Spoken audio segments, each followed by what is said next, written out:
Thank you, Mr. Chairman, and thank you to the witnesses who have come today to this hearing. The refugee crisis in Syria is a humanitarian disaster, and I want to thank the Chairman for convening this hearing and for helping shine the light on what is happening.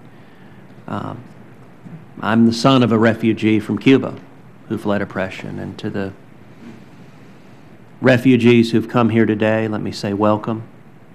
And I think the United States should always be a clarion voice for freedom and a voice against the oppression of the innocent.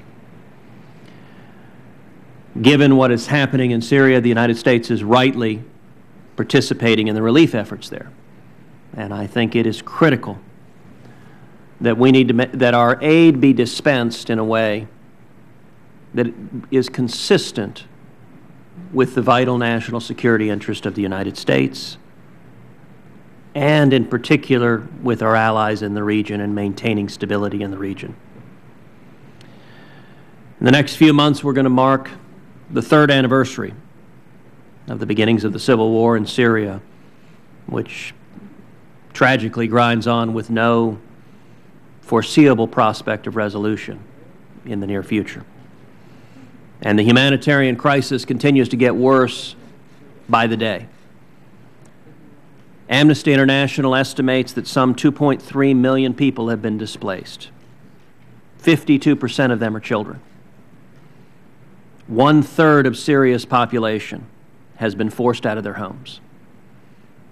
Jordan's population has increased by 9%, and Lebanon's population has increased by 19%.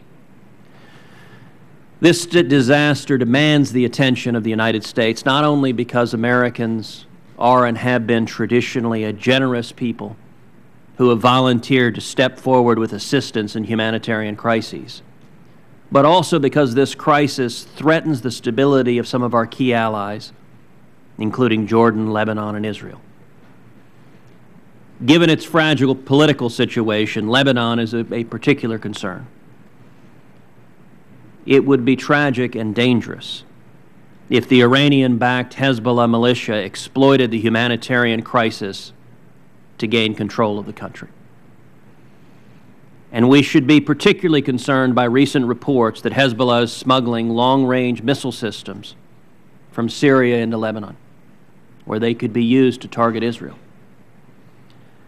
It is also a serious concern that some of the al-Qaeda-affiliated terrorists who have infiltrated the Syrian opposition have also apparently infiltrated the refugee population and are using them as cover to move into host nations.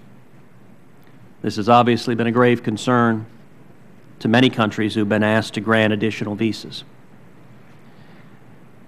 In addition, I'm particularly concerned about the neglected plight of the many Christian refugees both inside and outside of Syria. The reports of the ancient Christian communities that are targeted by extremist elements in the opposition that the regime forces can't or won't protect are heartbreaking. And as we explore the visa issue, we should not neglect the tragic circumstance of Syrian Christians facing oppression. For a long time, Chairman Durbin has worked hard to ensure that perpetrators of human rights abuses do not attain safe haven in the United States. And I thank the Chairman for his leadership on that issue, particularly through the Genocide Accountability Act and the Human Rights Enforcement Act, both of which have been made law. While we've come a long way because of the Chairman's work, his intention highlights that challenges still remain to improve federal law and to strengthen our immigration screening system at the front end, thereby ensuring that dangerous people are not allowed into this country in the first instance. So not only do we have a humanitarian crisis, we have potentially a security crisis as well. I look forward to hearing the thoughts and learned judgment of the members of this panel on how we can approach these interrelated problems, and hopefully on how we can make progress on alleviating both. And I welcome you.